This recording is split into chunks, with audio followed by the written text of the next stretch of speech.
女士衣衫因奶水湿透，竟激起了窃贼的贪欲。他转头看向嘲笑的侍女们，似乎向窃贼屈服，却趁机抽出随身短剑，果断刺向对方。紧接着又连续杀掉2名侍女。这位果决且冷酷的妇人，后来成为了大奥的总管春日局，从贬为罪人之女，家破人亡，到手握朝野大权的女政治家。她的辛酸历程无需多言可知。那时是德川家光统治时期，换言之，实际上是春日局掌控着一切。家光确立了幕末政权，而他的幕后支持者春日局为他建立了大奥制度。大奥是个女性的世界，深不可测，这是个充满规矩的地方，吸引着无数女性竞相进入。在这里工作并非按年计算，而是一种终身服务。一旦进入大奥，回家变成了奢望。春日局成了这里的绝对统治者，连家光的正室孝子也是他挑选的。尽管家光并不喜欢这位正室，但为了给春日局面子，依然尊敬有加。她到底是怎样的女性，竟能让将军都要忌惮？小宫女阿玉不禁充满好奇。在送茶给朝比奈夫人时，她问起了春日局的过往。要说这位夫人，她也是坚毅不屈的女性代表。她的父亲斋藤利因涉及本能4支便被斥为叛贼，她的家族也因此被流放出城。当时的春日局还只是个名叫阿福的女孩，与母亲和姐姐逃亡途中，为了见父亲最后一面，她来到了刑场，目睹父亲的罪名牌匾。姐姐忍不住哭泣起来，3人的踪迹因此暴露。孤儿寡母最容易受人欺负，更不用说他们是叛臣的家属。母亲在众目睽睽之下遭受侮辱，这一幕成了幼小的阿福心中的创伤，夜半梦醒十分的痛楚。成年后，阿福嫁给了武士道叶正成。这位粗暴且好酒的夫君有次带回2只野鸡，让阿福准备宴席，本想让仆人来处理，可仆人却显得畏手畏脚。阿福气愤地拿起刀子，迅速处理掉食材。衣服上的奶渍让他想起了母亲的职责，他匆忙回到自己的房间。幸运的是，孩子们都很乖，大儿子正在安慰哭闹的小弟弟。孩子们懂事的样子让他稍感欣慰。他抱起需要哺乳的孩子，喂奶后又忙碌起来。花心的丈夫在家中养了2名妾，他们整日游手好闲，对阿福毫无尊重。阿福对他们进行了严厉的训诫，但他们似乎并不在意，阿福也只好放弃。晚上，丈夫邀请的客人来到家中，大家一边喝酒一边吃肉，畅谈笑语，其乐融融。到了深夜，郑夫人依旧不忘在丈夫耳边低语，想要他向家康请愿，希望他能让阿福独自抚养孩子。郑夫人阿江尽管地位尊贵，但她所生的3个女儿都被送往旁支成婚，她未曾享受过亲自抚养孩子的快乐。说到这里，她的语气变得愈发悲伤。秀忠公本是个怕内的男人，见妻子如此，便连连点头。他敷衍着答应去说情，转头看看另一边的阿福。来到这陌生的地方后，对孩子们的思念愈加强烈，思念中泪水不自觉地流下。不久，阿江夫人即将临盆，这一次她不负众望，终于诞下了嫡子。然而这个几经艰险才出生的孩子，出生后立刻就被交给了阿福。阿江夫人虽万般不舍，却也抵挡不过严格的宫规。远隔他乡的阿福与孩子相隔2地，在这位小主身边，他找到了慰藉，怀里的婴儿柔软温暖，那份温暖让他的眼眶湿润。小主被赐名竹千代，在阿福的精心照料下，他一天天长得更加健康。阿江看着别人抱自己的儿子，满心的爱意让他嫉妒，他的嫉妒心里难以平息。他召见阿福，询问如何照顾小主。阿福恭敬而真诚地回答，承诺会全心全意地抚养小主，直至他生命的最后一息。这番话引来了阿江的讽刺。阿江之所以敌视阿福，不仅仅是因为竹千代，还因为阿福的父亲斋藤利三是那场灭绝他们家族的主谋。时光虽然平复了这些年的乱世，但阿江的怨恨始终不曾淡忘。阿福听后感到非常害怕，急忙向夫人表达自己的忠诚，却遭到了阿江的斥责。阿福深知争辩无益，对方的地位让他不敢多言，一个小动作就能让他人间蒸发，预感自己的路将不会顺畅。他的内心忐忑不安，但他的目光坚定无畏。从此，他内心时刻提防，坚毅地对视着阿江夫人。就这样，长期的冲突开始了。阿江夫人和阿福之间持续不断的对抗，正式拉开序幕。你难以想象，这般偏心的母亲，为了让小儿子继承家业，竟对大儿子恶言相向，恨不得自己未曾生下他。竹千代在一旁默默聆听，长久沉默后，他拿出短刀。幸亏阿福及时赶来，避免了一场悲剧的发生。阿福首次犯上作乱，给了小主一记响亮的耳光。阿江夫人已有了小儿子，即便竹千代有什么不测，她也不会有任何悲伤。那点母爱已经十分稀薄，在新生命面前早已消散得无影无踪。阿福还记得那天，几年前的事，竹千代刚学着迈步，他满心欢喜地向阿江汇报，分享小主的成长进步。谁料阿江却漠不关心，反倒宣布了另一则喜讯，说继承人未必非竹千代不可。阿江得意地透露自己再度怀孕。阿福听后不禁露出震惊，一时竟说不出话来。阿江看出了阿福的样子，知道他心里的担忧，语气骤然冷酷，话语尖刻。阿福被这般话刺痛，他只得强颜欢笑，祝贺道喜。等到深夜寂静无声，他才诚心祷告神明，祈求阿江生下的是女儿。可命运并不如人意，他的祈祷终究未能成真。1年，阿江诞下男婴，孩子被命名为国松，含义显而易见，阿江总算能亲自抚育自己的骨肉。阿福见状阿江与得意的模样，感到前所未有的危机。几年后，竹千代与国松都已长成幼童，他们的性格日渐显现。竹千代温文尔雅，不爱多言；国松活泼可爱，懂得讨人喜欢。这让本就偏爱小儿的阿江对大儿子更是冷眼相待，甚至当众不顾及感受地说：“先生下来的孩子并不一定比后生下来的更聪明。”这样的言论对竹千代的打击不言而喻。看着弟弟在母亲身边撒娇，竹千代眼中藏不住失落。听着对自己的贬损，他不由自主地低下头，眼泪悄然滑落。不久又将是竹千代的生日，他面对重臣的厚礼，却无心欢喜。唯有母亲赠的笔砚，他视若宝物。他感觉到了敷衍，却依旧忍不住询问使女：“母亲今天为何未来？”侍女含糊其辞，说郑夫人得了感冒。竹千代沉默了，心头重重，带着心事，他走出门外。巧合的是，恰好遇到了欣赏鲤鱼的母亲和弟弟，看着两人其乐融融，竹千代心中满是不平，但他明白母亲对自己的不喜，因此没有去打扰，只是在母亲走后，默默捡起她掉落的手帕。了解到母亲喜爱鲤鱼，竹千代开始尝试画鲤鱼，他的笔触流畅，栩栩如生。阿福看后也忍不住赞赏，夸赞少主观察入微，耐心教导他要欣赏自己的长处，避免自卑的情绪困扰。竹千代因此更加热衷于画鱼，房间里很快堆满了作品。调皮的国松跑来，见哥哥在画画，也想要试试，便去抢夺地上的笔和墨，这是母亲的礼物。竹千代自然不愿意让给他，两兄弟因此推搡起来。天上孩子的不知轻重，国松被摔倒在地，立刻大声哭泣。就在这时，阿江和夫人赶到，看到宝贝儿子哭得伤心，他毫不犹豫，把责任全怪到竹千代头上，甚至不让他辩解。竹千代眼睁睁看着母亲踩过自己的画，忍不住哽咽。不久是国松的生日，收到的礼物比竹千代的要多得多。阿福看着那些送往郑夫人处的礼物，心知少主的继承地位不保了，于是他找到将军秀忠，试探他的意向。众所周知，将军怕内，他没有给阿福明确的回答，甚至要阿福保证以后少与阿江冲突。阿福面对将军，不知该如何是好。正在这时，太上将军加康公派人送来慰问品，为表彰阿福的忠心耿耿，他提拔了阿福的长子郑胜，任命他为竹千代的亲信侍从，这是对阿福母心的一种慰藉。阿福看着久别的儿子，心里满是母爱，却难以吐露。他忍住了那份情感，作为少主乳母，他现在还得小心阿江的针对，不能让儿子为自己担忧，所以他掩饰了自己的感情，礼貌地询问郑胜的家庭情况。郑胜看到母亲这番举止，也压下了心中想要叙旧的冲动。阿福告诉儿子，以后别称呼他为母亲，而是阿福大人，他应该认为自己的母亲10多年前就已过世，他现在是少主的乳母，他是少主的侍从，他们都有自己重要的责任。接着，阿福的前夫郑成也来到江湖。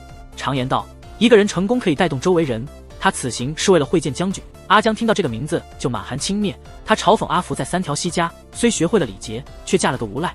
这番话一出，他开始对阿福的离婚原因感到好奇，于是让侍女去打听郑胜的话。作为长子的郑胜从小就清楚母亲的辛苦，他的话里充满了对母亲的保护，说母亲是为了忠于德川家才离婚。侍女发现郑胜难以攻破，于是他开始寻找其他突破口。幸好3间家有个女工，他和阿福是同乡，知道离婚的真相。阿江夫人听后露出一丝微笑，毫不犹豫地剪去了多余的枝叶。不久后，京都将迎来重阳节歌舞宴，阿江挑战阿福与舞女们较量。阿福知道郑夫人是在羞辱他，但为了少主的欢乐，他还是参与了。他的上舞惊艳了所有观众，赢得了众人的一片赞声。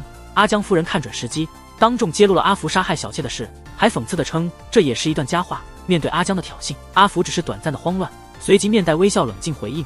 但这事最终还是传了出去，宫里的人都在私下里议论着。尽管竹千代年幼，却也懂得观察和倾听。他开始询问阿福的事情。阿福经过深思，决定坦白一切给少主。他说，如果他下次再变得狠毒，那一定是为了让少主能够成就大业。竹千代听了非常感动，但阿江依然不肯放过他，天天在将军耳边吹风，想让阿福离开。不止这些，他还想让将军废掉竹千代的继承人资格，改立国松作为继承人。这些决定不是将军一个人能够做的。将军被夫人唠叨，得也开始烦躁。阿江的做法实在让人难以依靠，所以他将目标转向了竹千代。他去竹千代的住所，劝他放弃继承人位置。竹千代看到母亲来访，本来很高兴，但当他知道来意后，失望之情止不住地从脸上流露。他想到阿福对他的保护，所以没有答应母亲的请求。阿江看到这一幕，怒气冲冲地离开了，还声称当初根本不该有他。这句话深深伤害了竹千代，他沉默了很久，突然抽出短刀，想要自杀了结一切。幸好阿福及时赶到，阻止了悲剧的发生。阿福知道了竹千代自杀的原因后，狠狠地给了少主一个耳光，让他清醒。他告诉他，即便他死了，阿江也不会掉一滴泪，与其这样，不如变得更强大。说完，他表示了对竹千代的忠诚，并告诉他世上的残酷无情，无论道路多么艰难，他都会陪伴在他身边。竹千代终于放弃了对阿江的期待，开始真正的将阿福当作母亲。到了夜晚，阿福守着熟睡的竹千代，他清楚地意识到，如果再让阿江为所欲为，他和少主在宫中将无立足之地。于是他以去衣氏祈福为名，离开了江户，前往家康公居住的郡府城。这一行动风险重重，但为了少主的未来，阿福义无反顾。他已经准备好拿生命去赌了。那天将军进陵打猎，一位女子提水来了，帮他脱掉鞋袜，替他洗脚。将军注视着他安静的面容，不知不觉间出了神。突然雷声大作，似乎预示着大雨将至。阿福抓到了将军的把柄，看着他慌张失措的样子，他告诉他不会把这事告诉阿江和夫人。到底是什么勇气，让一个乳母敢于觊觎将军？不过是出于深沉的母爱。自从阿江生了小儿子国松，对大儿子竹千代更加严厉，平时就处处贬低他，还在将军耳边说尽坏话，想让小儿子继承将军之位。那些大臣们真是见风使舵，总是看风头转向哪边，纷纷送礼给郑夫人。阿福知道这样下去不行，竹千代的继承权早晚会丢，于是借祈福之名来到了德川家康的郡府城，希望家康能帮帮小少主。虽然家康退位已久，但依旧精明强干。见到阿福来访，家康也很欣慰，让他不必拘礼。但阿福严肃地直奔主题，提到城中不尊长幼的现象，仆人们对竹千代不再尊敬，却对国松卑躬屈膝。旁听的阿察菊问了原因，阿福说这种现象的出现都是因为将军和郑夫人偏爱次子，尤其是阿江和夫人毫无顾忌，甚至宣称要立国松为继承人，这才导致了人心的不稳。阿福的话还没说完，就被太上将军愤怒地打断。他怒斥一个乳母居然敢这样指责将军夫妇。阿福毫不畏惧地回应说，世上的善恶和正邪和身份地位无关。他坚定表示忠诚于竹千代，而不是将军或郑夫人。这位乳母实在太勇敢了，他为了心爱的少主，竟敢直言顶撞太上将军。家康公合上了折扇，明言不愿听更多的逆话，随即命令阿福离开。阿福不甘心，欲再劝说，却被太上将军的扇子阻止。他坐倒在地，为少主的前途忧心忡忡。但不久之后，局势出现了转机，德川家康公返回大奥。他这次来正是为了解决继承人的纷争。将军秀忠不得不承认自己的无能，家康公对此置之不理，只是阐述了他的立场：要国家长治久安，德川家必须坚如磐石，绝不能有夺权之争。他叫竹千代到他身边，温柔的问候后递给他点心。国松看到哥哥受到祖父的宠爱，也想要点心。阿江随意的应允了，让儿子到祖父那里去拿。但国松刚走上台阶，就被家康公挥手制止。这个位置不是他这个次子的，只是他拿去母亲那里享用。这番话一出，众臣便明白了太上将军的意向。正如臣子敬君，弟弟敬哥哥是社会的常规，若为此常规，就可能成为动荡的根源。家康公在竹千代面前强调，未来能继承将军之位的，只可能是他。阿福目睹祖孙约定的情景，心中紧张的石头终于落地，终于可以放心了。没过多久，前夫道业正成又来访，这次他带来了阿福的幼子正立。那时离家时，孩子还在襁褓之中，现在已经长得比竹千代还壮实。当然，道业正成这次来访的主要目的，并非是让儿子认亲，而是希望阿福同意，让正立去做国王的随从。他已经打点好一切，只等阿福点头。虽说现在看来继承人是竹千代，但世事无常，谁也说不准。如果最后国松登基，那他们道业家应该怎么办？所以提前准备总是好的。道业正成厚脸皮的在地上一拜，恳请阿福为道业家做最后一个忙。阿福也难以拒绝，只得把国松推荐给阿江和夫人，毕竟送上门的机会不可错过。阿江自然是欣然接受，于是这件事也就这么过去了。几个月后，德川家康公身患重病，持续发烧吐逆，病情严重。秀忠连夜赶往郡府城，但太上将军还是去世了。家康公一去世，竹千代就失去了靠山。阿江又开始在丈夫耳边挑唆，想让他废除竹千代，立国松为嗣，甚至还想让他辞退阿福，除掉心头刺。阿福得知此事，也开始采取行动。这天，将军秀忠去打猎，疲累时停在一间小屋前叹气。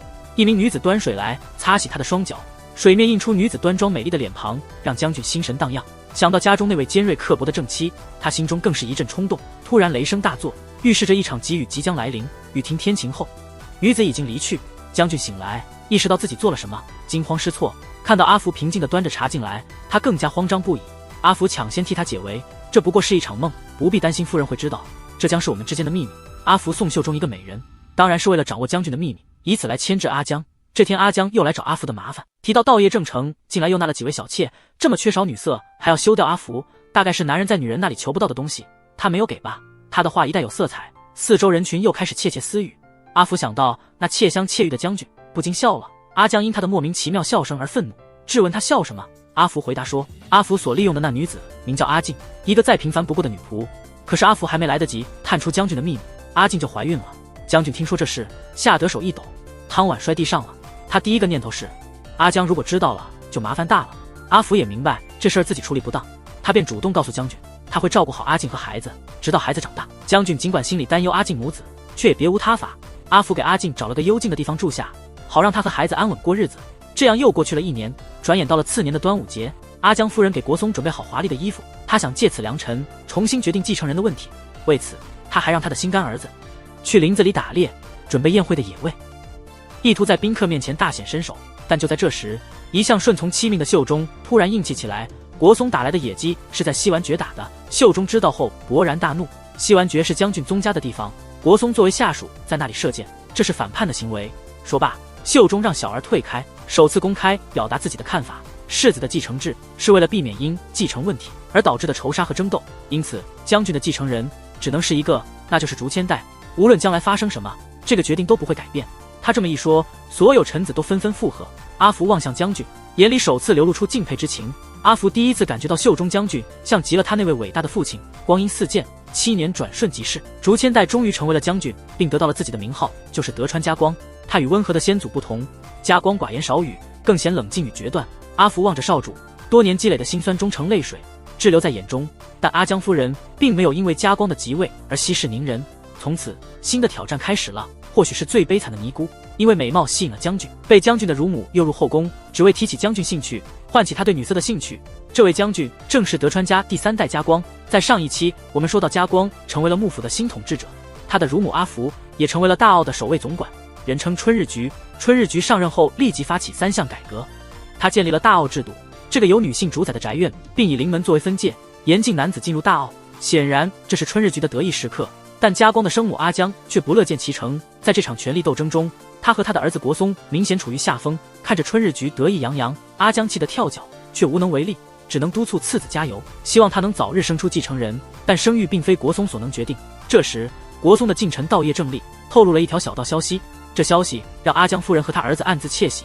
传说新将军对美色无感，整日只与男乐师为伍，对官方夫人和孝顺的儿子不闻不问，看来他可能有不为人知的癖好。宫中的人也都知道了，议论纷纷，表示理解。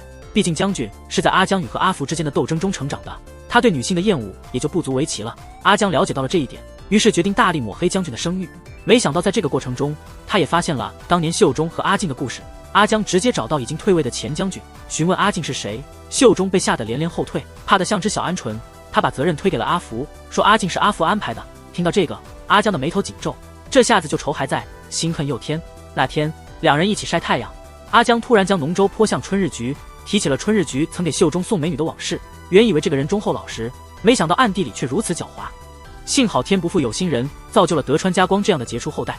阿江这样说真是绝情，完全忘了家光也是他的孩子。春日局听这番话，火冒三丈，但他并未表现出来，只是请上夫人不要诋毁将军。他也不是无动于衷，趁着春光正好，他直接问起了家光。这下春日局不知该如何回答。将军面无表情，但说话的语气明显不怀好意。他要春日局不要干涉他的私生活，说完就转身走了。大奥的气氛压抑得让人喘不过气。家光趁着节日带着侍卫道业正胜出去散心，他和民众一起舞蹈，显得非常开心。但就在这时，一个蒙面刺客突然出现，道业正胜迅速行动保护将军，他一剑斩掉了刺客的面具。没想到这个人竟是正胜的弟弟，春阿日局的儿子道业正立。春日局得知此事后，跪在将军面前哭诉自己没能好好管教儿子，表示愿意接受惩罚。正立一直在国松身边，忠心耿耿是他的本分，他不可能为了自己去刺杀，肯定是背后有人指使。如果深入调查，这件事必将牵连更多的人。家光对母亲和弟弟并无深感，但也不至于想要他们性命，因此这件事就这么不了了之。然而春日局并不愿意就此息事宁人，他来到了阿江宇的住所，提及家光公遭刺的事件，直截了当地表达了对国松的疑虑。阿江宇夫人听后气愤地拍案而起，外界的捏造谣言不胜枚举，阿福肯定是想要陷害国松才编造出这样的谎言，甚至不惜牺牲自己的儿子正立，真是毒辣。春日局听闻此言，面不改色，定定地看着阿江宇。阿江宇一时语塞，之后他找到了国松，询问他这件事的真实性。国松当然不会承认真相，他说正立那晚在和他对弈，指控他行刺完全是污蔑，断定是兄长在忌日遇到了意外，然后诬陷于他。国松既已如此说，阿江宇自然选择了信任自己的幼子。不久以后是去京都拜见皇帝的日子，阿江宇见国松受到家光的严苛对待，便不想让他去京都，毕竟路途凶险，不知还会发生何事。但国松想抓住这难得的机会表现自己，不久之后便与兄长和父亲一同启程上京。国松离去后，阿江宇整夜难眠，他总担心国松路上会有不测，因此开始每日祈祷，饥肠辘辘，渴望难耐，连片刻的休息也没有。就这样持续了几天，阿江宇病倒了。御医来诊后不久便开出了诊断书，说阿江宇的寿命只剩下半个月。春日局来探病，阿江宇便问起了她的丈夫秀忠和幼子国松，最后她才提到了家光。她对家光的感情复杂，与其说是憎恨家光，不如说是憎恨夺走家光的春日局。春日局夺走了她的一切，她的怨恨无处发泄，最终都转嫁到了竹干代身上。何况还有春日局，他善良的儿子被夺走，将军秀忠也背叛了他，春日局无话可说。阿江宇的恨是有原因的，但他心中也有苦衷。不久，国松匆匆回到了大澳，还没整理好自己，就急忙去见母亲。春日局看着母子团聚，眼眶也不禁湿润。家光和秀忠也回到了江户，秀忠第一时间去见夫人，求他原谅他之前的错误，临终何须执着。阿江宇流泪，心里无比悲凉。家光仍身陷朝政，没有去看望病重的母亲，他不知道怎么面对她。尽管他从未真正视她为儿，他还是曾期待母爱。夜里，家光梦回童年，梦中终于抓住了母亲的手，母亲脸上充满慈爱，轻抚着竹干带的脸，将他紧紧抱在怀里。现实中的家光也流下了泪水，他从梦中醒来，直奔母亲所在。这位母亲真是让人又怜又恨，一生刻薄对待长子，如今心里却满是对他的思念。阿江宇奄奄一息，呆望屋顶，喊着家光的小名，伸手欲抱他的长子，但家光没有走上前，只是崩溃的哭泣。阿江宇在对儿子的思念中去世，家光抱着母亲痛哭，心中充满委屈和不甘，也为这消逝的亲情落泪。6年后，太上将军秀忠病逝，次年国松因谋反被囚，最终选择自尽。又过了1年，春日局的儿子正胜病倒，在江户的家中结束了年轻的生命。春日局回想自己的一生，最对不起的是自己的儿子，他为他流尽血泪，不辞辛苦，他甚至不愿被他称作母亲。家光凝视着乳母，表达了愿意成为他的子嗣，承担起照顾他的责任。那是结束的标志，也是新开始的序章。日落之后，新的篇章就此展开。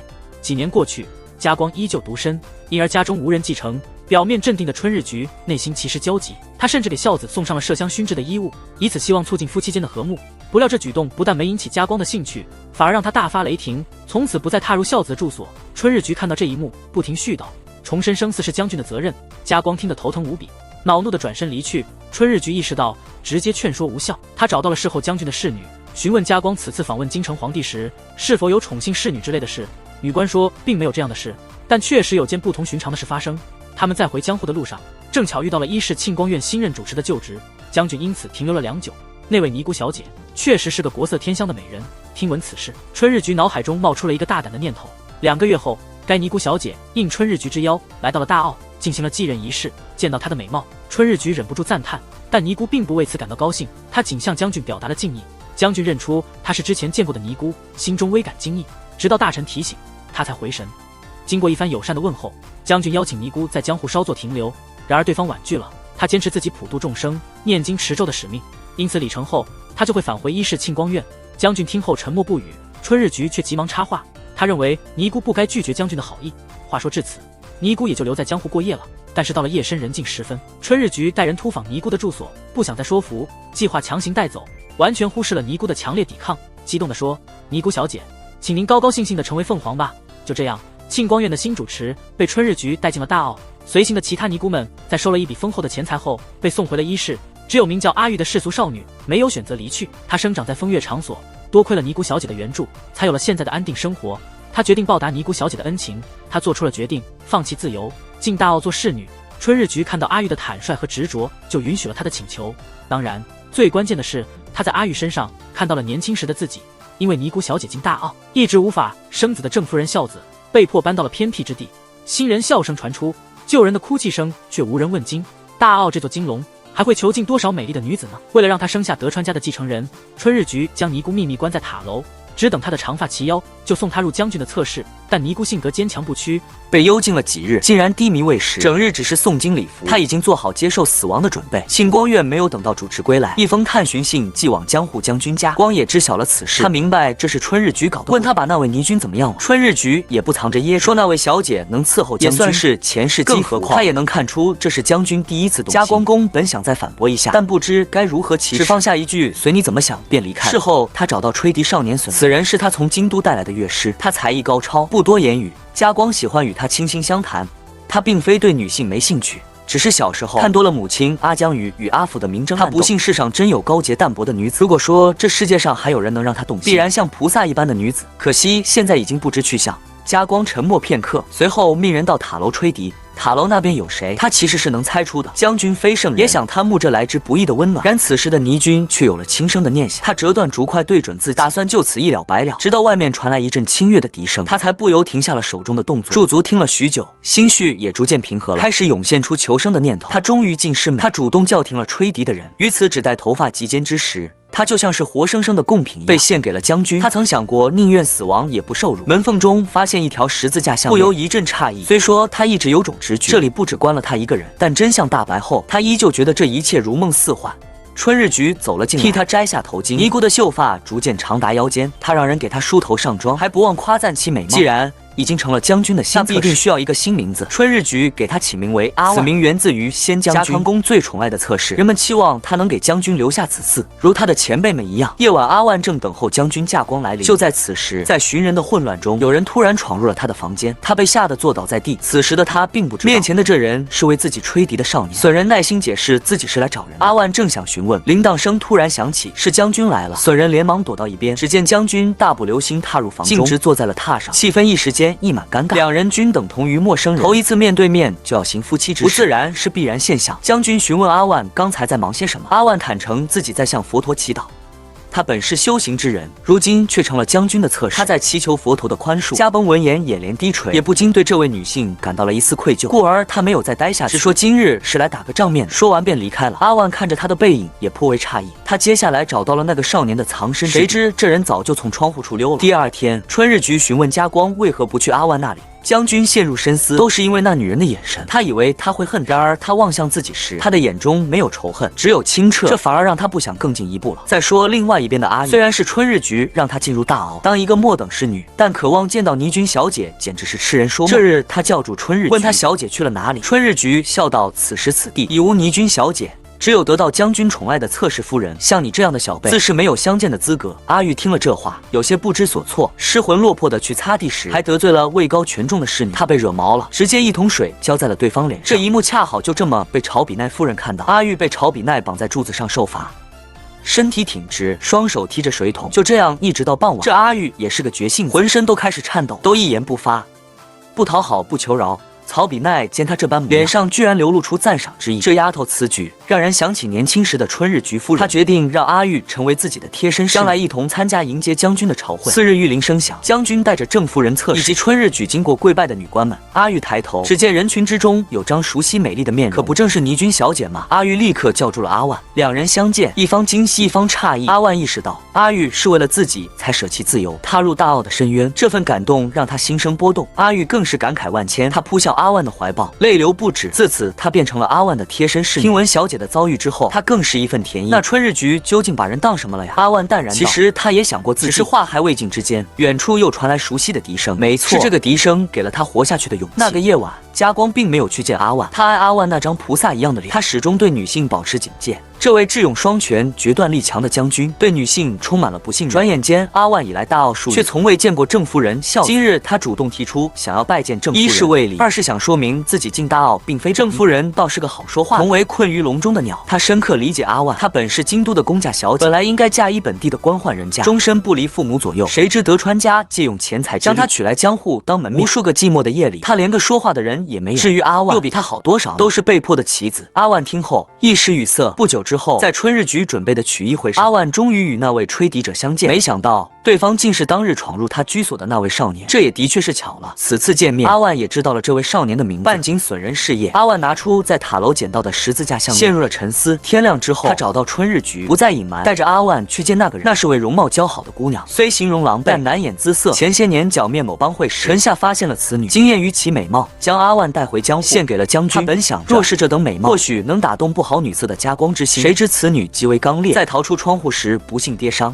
从此身体残疾，就变成了这般模样。大乱听着泪盈于睫，一是为了怜悯，二是感叹春日局为了德川家的后代，居然做到了此等地步。春日局道不只是为了德川家，更是为了天下太平。如果有一个强势的政权统治天下，他明白自己的过错已经数不胜数，但为了这岛，他已经做好了入18层地狱的准备。在大奥的日子里，他感到了极度的无聊。郑夫人偶尔会找一些曲艺人来表演节目，这晚他还找来了阿万一同。来的人里有损人，此人给他活命的念想，算是半个知己之人。阿万便和他聊了一下，打算他决定跟随将将军了，既是为了政权稳固，也是为了不让更多的女人被关进大牢。他说完便取出了一个十字架项链，他告诉众人他正在寻找某人，他和香究竟有什么关联？眼里流露希望。他听着姐姐的消息，他知道那个人虽然半身不遂，但依然健在。他也是感慨万千，不禁流下了眼泪。阿万看到他这样，心里不由得产生了怜悯。他伸出手想要帮他擦去眼泪，却被少年躲开了。不久之后，又是阿万的侍寝之夜。家光看到他那种恍若自在的样子，也败了兴致，起身正想离开时，谁料到阿万竟然主动抓住了他的手，为他解开腰带。恰时熟悉的笛声响起，阿万闭上眼睛，彻底迎来自己的宿命。按理说，阿万和将军已经成事，最为高兴的人莫过于春日局了。然而，这位将军的乳母却怎么也高兴不起来。阿万夫人出身于京都的名门望族，要是真的如愿诞下继承人，以后公家岂不是要在朝廷之上占尽优势了？说完，他起了在为将军纳侧室的心。这次他不敢再用贵族公卿之女，他没有只关注贵族，而是把关注点放到了百姓身上。刚好就是这么凑巧，某日春日局出门上香，就找到了个合适的妙人。那些平民女孩为了能进入宫中，到底有多努力？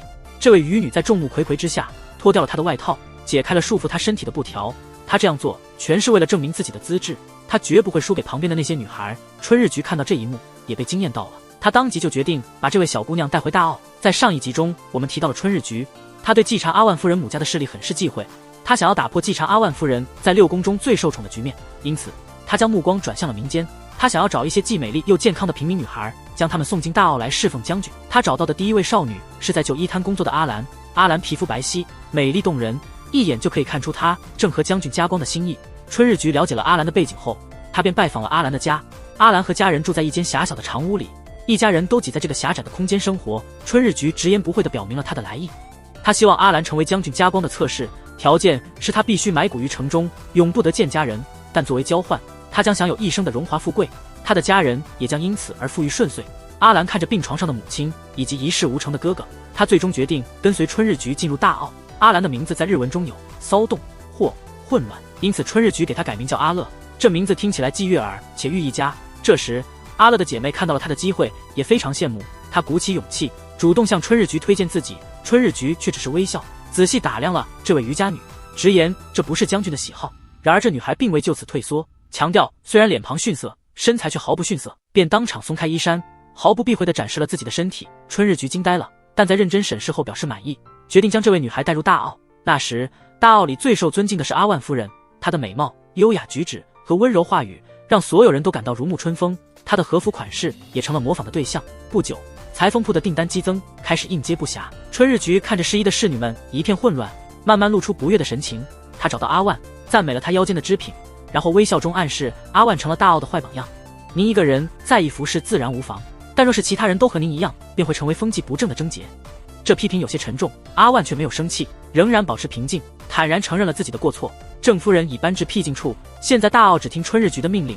家光将军看到阿万的宽容性格，想让他学习一些管家的工作。阿万听后没有明确表态，他把自己的衣物赏给了下属侍女。春日局大怒，他找到阿万提出质问，问他为何如此行事。阿万解释说，大奥的女性都与亲人隔绝，每天都受到许多规矩的束缚，他们唯一的乐趣就是衣饰，自己怎忍心夺走他们的这份喜悦。春日局强调节俭，但阿万仍然坚持自己的做法，他认为赠送私人物品这并非违规。春日局无言以对，只能强调自己是大奥的主管，以后未经他同意不可擅自搬运东西。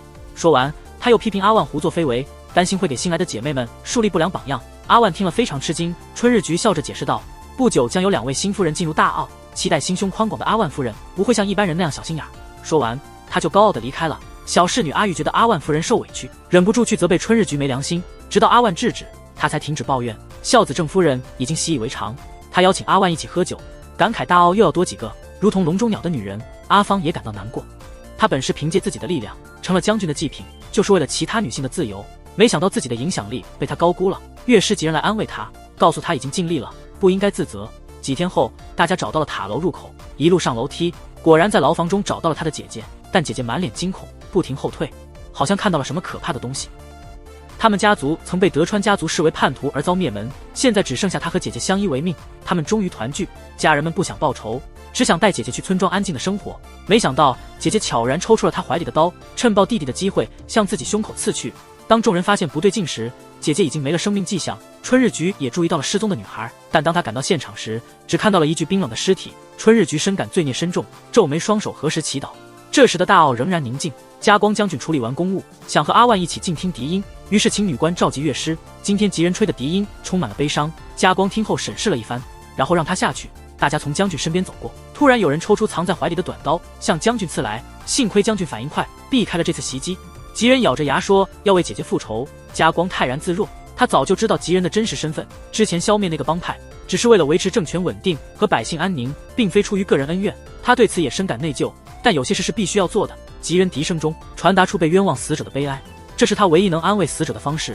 加光对吉人说，如果杀了他能解开心结，那就下手吧。谁知这番话让吉人反而动不了手。天一亮，阿万去祭拜了那个只见过一面的女孩，并向家人告别。此行路远水长，可能再也见不到了。不久之后，那2个民间姑娘进了大奥，她们的出身都很低微。春日局为了将军的面子，想办法让她们变成名门望族或武士家族的养女。阿兰改名为阿乐，卖鱼女改名为阿夏。孝子正夫人看着他们，认为春日局做得很可笑。春日局不愿示弱，他作为将军的侧室，认为比起只有教养的女性，健康体贴的美女更适合。如果能被郑夫人教导，那就再好不过了。这话让郑夫人无言以对。春日局随后安排人叫新人手请礼节和规矩。转眼侍寝之日就到了，春日局让阿乐做好准备，但阿乐脸上并无喜色，只是满心的思念与悲伤。阿万见阿乐满眼泪水，不禁心生同情，以为他是不适应这里的生活，感到孤独和紧张，于是表示愿意成为他的倾诉对象。说完这话，阿万便转身要走，没想到阿乐突然叫住了他。阿万的笑容僵在了脸上，他从小在庆光院长大，从未见过自己的亲人，即便父亲走过面前，他也只能点头致意。尽管自己的亲情淡薄，但阿万还是理解大奥中其他女性的感受。他向春日局提议，允许工人的亲人来访。如果大奥不是一个安宁之地，必然会影响众人服侍将军的心情。这次阿万坚定地提出了自己的要求，直言如果春日局不同意，他将直接去找将军。春日局虽然没生气，却是以大奥的规矩来反驳，没想到却被阿玉质疑，问这些规矩是否真的是为了将军制定的。他每次提将军大人，其实只是为了自己的利益，不想让阿万独占将军。春日局被这番话说得哑口无言，起身就想离开，但阿万又叫住了他。与此同时，德川家光也在头疼。阿万出自公家贵族，如果他继续宠爱他，一旦他生下继承人，公家定会借此制造麻烦。春日局也在一旁给家光出主意，绝不能让阿万有孩子，这是切断公家野心的方式。将军也应尽快让其他侧室生下继承人。家光听后默默同意了这个计划。夜晚是阿乐侍寝的时候，阿乐心里有个青梅竹马，即使进了大奥，他也无法忘记，所以在服侍将军时，他表现出了极大的抵触情绪。家光不喜欢强迫人，于是便离开了房间。春日局没想到这女孩会这么脆弱，于是采取了下一步行动。他让阿夏前往将军的澡堂，那位将军在悠闲的沐浴，忽见帘子后面走出一道曼妙的身影。阿夏身披轻纱，手捧衣物，他的举止充满了柔情蜜意。他告诉将军，自己是来帮他洗澡的。这个夜晚，阿夏成了宠幸的主角。第二天，春日局去劝解阿乐，对侧室夫人而言，为将军生下继承人，正如武士对主公的忠诚，联想到家中的亲人，便不需多言。阿乐听了这番暗示，也意识到自己不能再多想，于是在第二天的朝会时，他主动向将军道歉，恳求他不要忽略他。在大奥中的女性唯一的生存目标，就是要留住将军的目光，这是多么悲哀又可怜的事。那晚，将军突然想去和阿万倾诉心事，春日局并没有阻拦，反而给了他一包药粉，让家光把这药给夫人服下。然而家光心软了，这是含有水银的毒药，肯定会伤害人体。说完，他便去了阿乐的住所。这一回，阿乐并没有抗拒。几个月后，阿乐与阿夏在廊上相遇，两人之间的气氛紧张。想到自己比对方更受将军宠爱，阿夏显得十分得意洋洋，但阿乐并不想搭理他。正当他准备离开时，突然感到一阵眩晕，接着就倒在了地上。夜里，春日局坐在阿乐床前，报告了一个久违的好消息：将军德川家光终于迎来了自己的第一个孩子。古代后宫妃子为了生育，竟如此不顾一切。这位夫人为了讨将军欢心，不择手段。她立刻从床上跳起，双手撑地，想尝试倒立靠墙。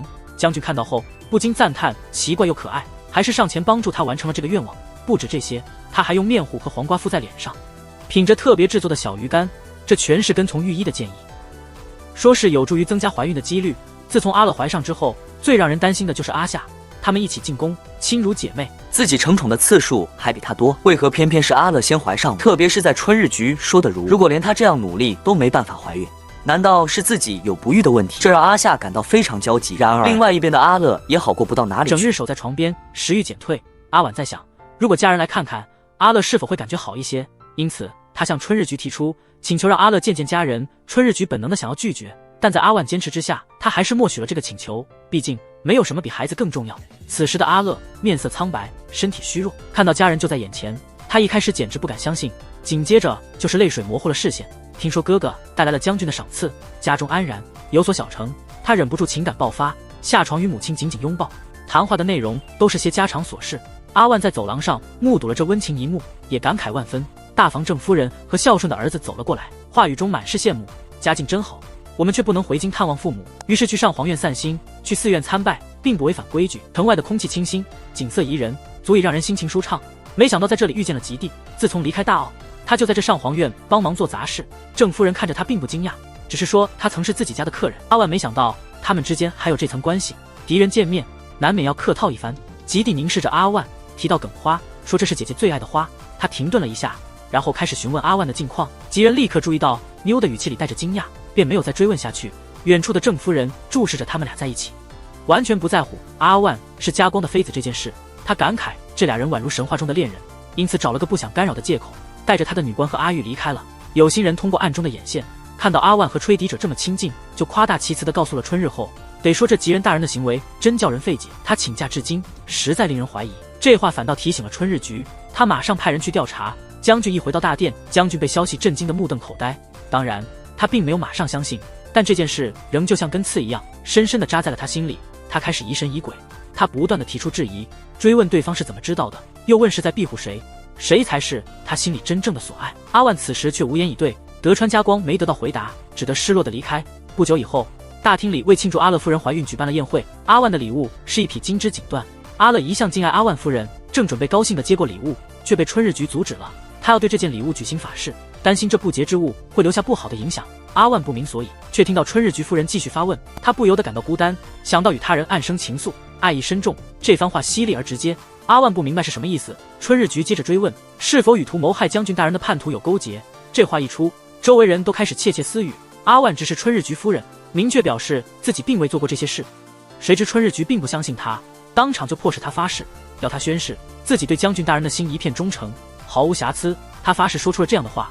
阿万清楚自己内心藏着巨大的秘密，他不敢对天说谎，但春日局仍旧逼迫不停，坚持让他说出这些话才会罢休。